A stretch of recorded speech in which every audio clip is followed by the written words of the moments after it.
Oo. Ang kansan. Ma. Yung buti ko. Niti sa pagkang garo. Sarado nga daw. Sarado. Sarado si ate niya. Awan babasitan niya. Awan ito yun eh.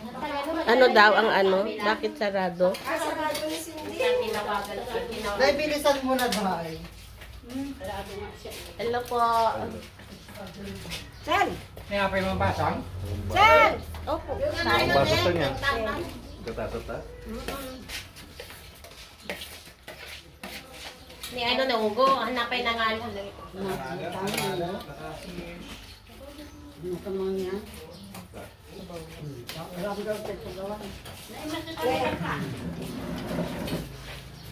Mapaniwala mo basang? Ay, babay na ito. Kapatay.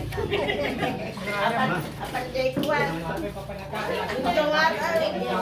Nanarumat na dahil. Dito ito akong banan. Kani manong prestal. Diyan amat mo. Napay mo din eh. Babay ah. Ni? Na-injection ito na, di ba? Kahapon pa yun, isang araw pa yun. Nag-e-effect yun ang injection. Sige, sige, panaklo. Awan. Hindi, kinuko na yung upuan mo pala, diya.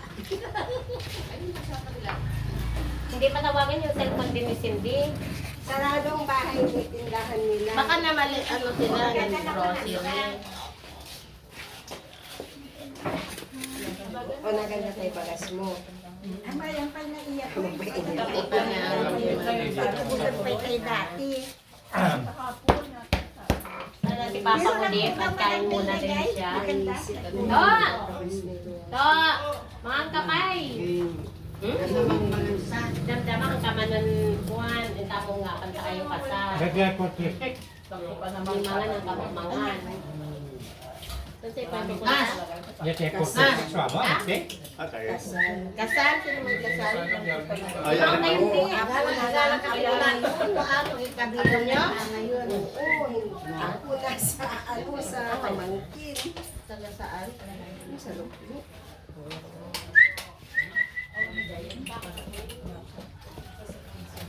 Balong ko, kahit ka na daw. Tindik man lagi tayo ni Bobo. Tatabukol-bukol. That's it.